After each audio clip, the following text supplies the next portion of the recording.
Cricket, kabaddi, kho kho, volleyball, TT. क्रिकेटच जास्त करून.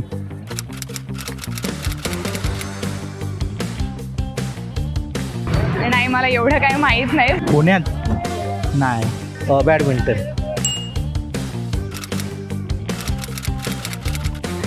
नाही सांगता यायचं.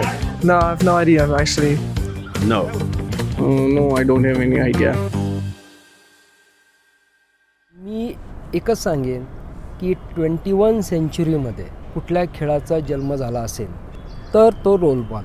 आणि नुसता जन्म झाला नाही आहे तर त्या खेळाला शासकीय मान्यता मिळाल्या, तो 7 समुद्रापार पोचला आणि 50पेक्षा जास्त देश खेळत आहेत. तो रोलबॉल आपला भारताचा.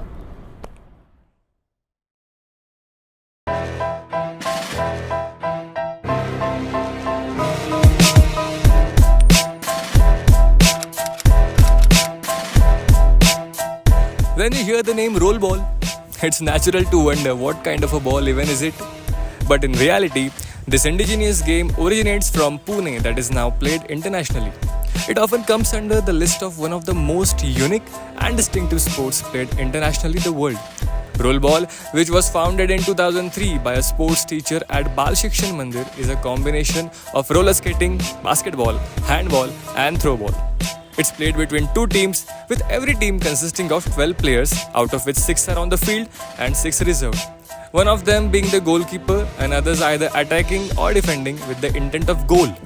The objective of the game is to achieve the most amount of goals in the given time. You master at balance, speed, agility and teamwork, and that's Rollerball for you. त्यावेळेला skating करता करता बास्केटबॉलचा ball आमच्याकडे आला.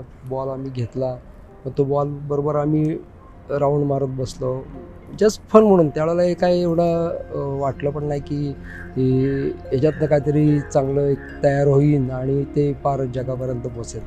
First thing is we had faith in Raju sir. आणि even माझ्या पेरेंट्सनासुद्धा त्यांच्यामध्ये खूप फेथ होता की चला काहीतरी आपल्या हे काही इंडियननी काहीतरी एक नवीन गेम चालू केलेला आणि त्याला आपल्याला सगळीकडे पसरवायचं आहे. मी रोलबॉलचा फाउंडर प्लेअर आहे एकदम सुरुवातीपासून. म्हणजे सिनियरची जेव्हा पहिली इंडिया पाकिस्तान झाली तेव्हापासून मी सुरुवात केलेली आहे. राजू दाभाडे सर ज्यांनी हा गेम तयार केला ते माझे गुरु. त्यांची पेपर टाकायची लाईन होती, तर त्यांच्याकडे मी पेपर टाकायला होतो. ते मला 400 रुपये महिना पगार द्यायचे. मग एक दिवस त्यांनी मला विचारलं की संध्याकाळचा काय करत असतो. मी म्हटलं संध्याकाळी काय नाही, रिकामच म्हणून. मग त्यांनी बालशिक्षणच्या ग्राउंडवर मला मुलांचे स्केट बांधायला बोलवलं. मग स्केट बांधता बांधता मग ते म्हणाले की एक काम कर, तू सुद्धा स्केटिंग शिकून घे. मग त्यांचे स्केट घेऊन मी स्केटिंग शिकलो. पण जसजसा गेम वाढत गेला, लोकांपर्यंत पोहोचला, लोकांचा ऑडियन्स वाढला, गेमची जशी व्हॉल्यूम वाढत गेली तसतसं बरेचसे हेल्पिंग हँड्स पुढे आले.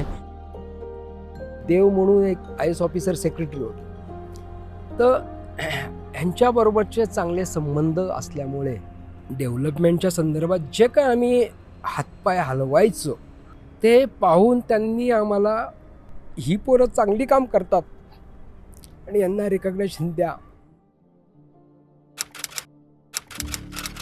So yeah, I was the one who created 29 goals in a single game, and it was never something that I thought of, but it happened. When I started playing rollball, the first time when I played this tournament when I was probably 6-7 years old, and it was the first district championship. Prior to that, I used to see our seniors play the game. I used to like watching the game itself after our roller sports training. So once I asked Raju sir to I want to try playing the sport.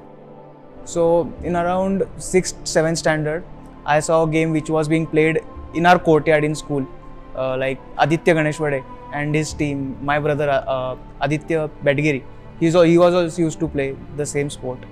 My classmate Akash Ganeshwade, it was more like he wanted me to play, and I was lacking it, and I started playing for the faith he was putting in me. हा moment जो होता ना तो it was next level. कारण आमच्या दोघांसाठी हा एक पिवोटल मोमेंट होता. We came from a very difficult position to win both the games in semifinals and finals. आमच्या घरनं तर एकदम म्हणजे फुल फ्लेश सपोर्ट होता. मी तर माझे इंजिनिअरिंगचा एक पेपर मिस करून गेलो. फुल सपोर्ट घरच्यांकडनं. नाही ना मिस करतो काय प्रॉब्लेम, नेक्स्ट टाइम काढा. मी तर 2 वर्षाचा गॅप पण घेतला माझ्या एज्युकेशनमध्ये. सो माझ्या आईला थोडी ओरडली मला, बट स्पोर्ट्ससाठी कधी काही नाही, कधी पण any time they are okay with it. First match which I have watched was third World Cup and it was held in Pune Balewadi. In sixth World Cup which was held in Pune Balewadi, the same ground, the same teams, and it felt like something I have achieved. The cycle was repeated. I was in a situation where I was dragging the ball from the left corner and it was my favorite position or one of the best shot. Even if you tell me like close your eyes and get on the court and do that shot, I'll score the goal. That goal happened and I crashed outside the court. I was looking what is going to happen now, and once the goal went inside, I was like fine, like this is done. I'm done with my job for the tournament.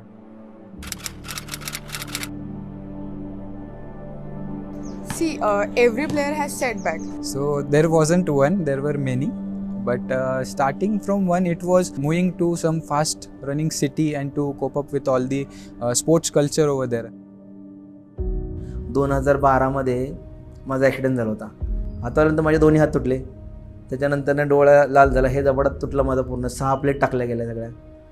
मला सांगण्यात आलं की तुम्हाला आराम करायचा आहे म्हणून, पण साधारणतः 2 महिन्यामध्ये मी रिकवर झालो. त्याचं मागचं कारण एवढं आहे, घरचा कमवता मी एकटाच आहे. मी घरी बसलो तर सगळं इन्कम स्टॉप होऊन जाईल. इंटरनॅशनल टुर्नामेंट होती, वर्ल्ड कपच होता, तर पे करायला पुरेसे पैसे नव्हते, त्यामुळे मला स्टँड बायला राहावं लागलं. आणि मग मी खचून गेलो नाही, त्याच्यावर मी अजून वर्कआउट केलं. मग नंतर मी जॉब करता करता मग हळूहळू मग स्टेबल झालो. आणि मग आत्ता मी ऑलमोस्ट 7 years नंतर मी परत एक इंटरनॅशनल टुर्नामेंट खेळलो. Most of the stereotypes are like लड़की खेलती भी है, लड़की क्यों खेल रही है. Like I played with most of the people who were like senior to me or elder to me. There were situations where you are not taken seriously, so you have to prove yourself on the ground.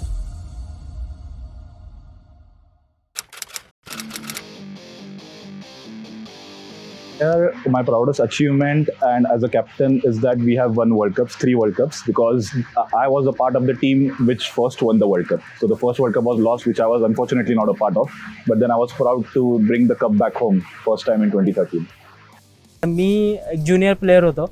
First tournament होते माझी international, आणि second world cup जो हा जो picture आहे माझं, ते मला त्या वर्ल्ड कपचा आणि खूप प्रेशियस मोमेंट होता माझ्यासाठी. Whenever I used to score goals, the founder of the game, Raju Dabade sir, he used to be very happy and jumping. Like it was very nice to see the inventor of the game so happy and indulged in the game. मला काही येतं नाही येतं बाकीच्या मुलांना माहिती नव्हतं काय एवढं स्केटिंग चांगलंच नव्हतं. आणि सुरुवातीला मी जिम करायला असल्यामुळे तब्येत चांगली होती. किती शूट मारायचं मी असं उभं राहायचं, काय वाटत असं छातीवर म्हणजे बॉलचे ठसे उमटायचे लाल लाल एकदम, पण गोल काही खात नव्हतं मी, एकदम वैतागून जायचे तेवढे. ते एकदम खूप माझ्या स्वतःसाठी एक खूप प्राऊड मोमेंट होतं की आपण एक इंडियाची जर्सी वेअर करतो आहे, कारण की हे सगळ्यांना मिळत नाही. सो तो एक चान्स मला मिळाला होता, त्या गोष्टीचं खूप प्राऊड फिलिंग होतं. आमच्या शाळेच्या प्रिन्सिपल यांना सांगितलं आणि सगळ्या पालकांची मीटिंग घेतली. सगळ्या पालकांच्या मीटिंग पालकांना सगळ्यांना सांगितलं गेमच्या बाबतीत अशी डेव्हलपमेंट केलेली आहे आणि ह्याचं आता आपण सगळं प्रेझेंटेशन साईला, स्पोर्ट्स ऑथॉरिटी ऑफ इंडियाला आपण पाठवलेलं आहे. महाराष्ट्राच्या शिवाय देशातल्या शिवाय भारताच्या बाहेरचे म्हणजे कंट्रीजमध्ये पण एवढं स्किलफुल तिथले प्लेयर्स खेळ खेळत आहेत आणि डेव्हलप करत आहेत. आज आमचे 50पेक्षा जास्त देशामध्ये आता ऑलरेडी गेम खेळला जातो आहे. नॉर्थ ईस्टमधले आमच्याकडे स्टेट्स जास्ती नव्हते, आसाम सोडलं तर. सो बेसिकली मी फोकस पहिल्यांदा नॉर्थ ईस्टमधले स्टेट्ससाठी केला. सो मग मी तिथं बेसिकली मी स्वतः पर्सनली नॉर्थ ईस्टमध्ये फिरलो होतो, लाईक शिलाँग, मेघालय, नंतर नागालँड, मणिपूर, मिझोराम या स्टेट्समध्ये मी फिरलो. तिथं त्यांचे प्रॉब्लेम्स विचारले तर बेसिकली तिथं कसं आहे, हे सगळे हिली एरियाज आहेत, तिथं स्केटिंग हा गेमच खूप कमी आहे. सो मग ॲज अ फेडरेशन आम्ही त्यांना स्केट्सपासून सगळं आम्ही सपोर्ट केलं की तिथल्या मुलांना आम्ही फंड्स आम्ही स्वतःच दिले की या तुम्ही, आम्ही तुमचे तिकीटं काढून देतो पण तुम्ही मॅचेसना या, किंवा स्केट्स तुम्हाला आम्ही ॲज अ फेडरेशनकडनं स्पॉन्सर करतो, तुम्ही या सगळ्या गोष्टी मी त्यावेळेस केल्या. आता त्यामुळे आता आमच्याकडे 32+ स्टेट्स आहेत जे आता खेळतात. 2014ला मला आसामला पाठवण्यात आलं होतं आसामची टीम तयार करण्यासाठी. 2014च्या आधी ती टीम लीगमध्ये पण टिकत नव्हती, बाहेर पडायची लीगमध्ये हारून वगैरे. म्हणजे पहाडी मुलं होती, असे रूल्स वगैरे माहिती नाहीत, कशाही खेळायचे वगैरे करायचे. पण गेली तिथे 2014ला मी 25 दिवस राहिलो त्यांच्यामध्ये. मग 25 दिवस त्यांच्यामध्ये राहून त्यांना ट्रेन केलं. मॅचेस सुरू झाल्या, महाराष्ट्राची पण टीम आली तेव्हा तिकडून, आणि त्यात आसाम जिंकला आणि आसाम फायनलला पोचली. म्हणजे पहिल्यांदा एवढ्या वर्षात आसाम टीम फायनलला पोचली होती. जेव्हा पहिला वर्ल्ड कप आम्ही घेतला तेव्हा फक्त 7 कंट्रीज होत्या, आणि आज आपल्याकडे 2015ला 35 कंट्रीज आल्या, 2017ला 45 कंट्रीज प्लस आल्या. सो गेम नक्कीच ग्लोबली वाढत चाललेला आहे. काहीतरी करायलाच पाहिजे म्हणून आपल्या जवळच्या नेबरिंग कंट्रीज ज्या आहेत की जेणेकरून तिथं ॲक्सेस इझी आणि कमी खर्चामध्ये. तर ते हा सगळा विचार करून आम्ही तो प्लॅन केला आणि त्यावेळेला ह्या नेबरिंग कंट्रीजला पहिलं गेलो, तिथे डेमॉन्स्ट्रेशन दिलं, प्रेझेंटेशन दिलं, त्यांच्याबरोबर इंटरॅक्शन केल्या, मॅचेस केल्या. At time, the founder of the game, Mr. Raju sir, so he approached me that since you're going there, can you go there and explore the opportunities if you can build a team. He connected me with few of the athletes within London. So I went there, I got the idea like how even skating is happening over there. Roll ball was first introduced in Kenya by Mr. Litaba, who was in Uganda for the East African Games. Roll ball reached Egypt by Captain Ahmed Hassan. He introduced the roll ball to all Egyptian players. Then he established the Egyptian Federation. जे games जे T व्हीवर आपल्याला continue दिसतात ते game famous होतात. एकदम simple आहे. Cricket हा आपल्याला 1982 पासून टी व्हीवर दिसतो. आपली हॉकी टीम जेव्हा मेजर ध्यानचंद खेळले ते सुद्धा लोकांना माहीत नाही आहे की कितीतरी लोकांना, कारण की ती कधी टी व्हीवर दिसलीच नाही मॅचेस. रोल बॉल असो किंवा दुसरे कुठलेही गेम असो, जोपर्यंत ते टी व्हीवर येणार नाहीत तोपर्यंत ते फेमस होणार नाहीत. Any game, if it has to go from level A to level C, there are two journeys. One is level A to B, which our federation, Raju sir, is already doing with his own efforts, which is excellent, superb. Like it has spread across 50 countries, almost 30 countries have the federation. But now to go from B to C is mainly the involvement of private sectors. आपला game नवीन आहे आणि याच्यामध्ये variety खूप आहेत, entertaining आहे, त्यामुळे याच्याकडे मी आकर्षित झालो आणि जेवढं मला घेता येईल तेवढं मी घेईन आणि जास्तीत जास्त देण्याचा प्रयत्न केला आहे.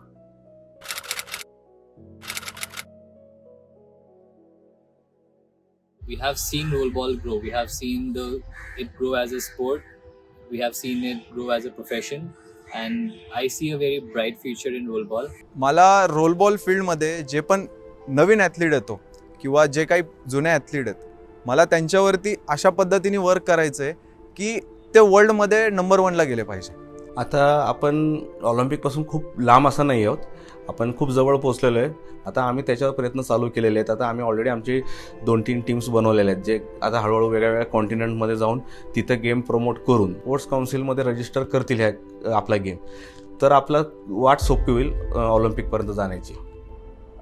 तुम्ही ज्यावेळेस खेळताना जी एनर्जी येते रोल बॉलमधून, आणि ज्यावेळेस पण तुम्ही गोल मारल्यानंतरनं जे स्टेडियम आणि जे स्पेक्टेटर जो आवाज काढतात आणि त्या अंगावरती काटा येतो आणि तो काटा आला ना, मग ते जे सॅटिस्फॅक्शन असतं ते सॅटिस्फॅक्शन नेव्हर एंडिंग आहे. ॲक्च्युली रोल बॉल खेळायचं म्हटलं की एक आतून जी एनर्जी येते, तर इथे आलं की जे ओपन होतो किंवा फ्री होतो ते मला आजपर्यंत कुठं भेटलं नाही.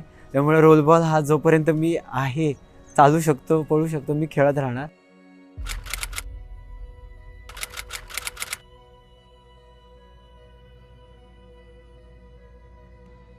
My world. I can't describe it in one word, as I've been playing it for over 15 years and I have given it my all. That is an emotion to me. Passion.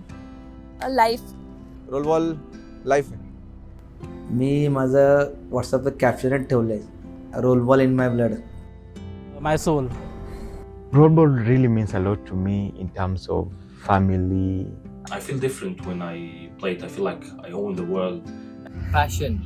It's love. It has changed my life, it has shaped my life, so it's my life. Roll ball is like family. It has crafted me, created me, and developed me in a certain way that nothing else could have.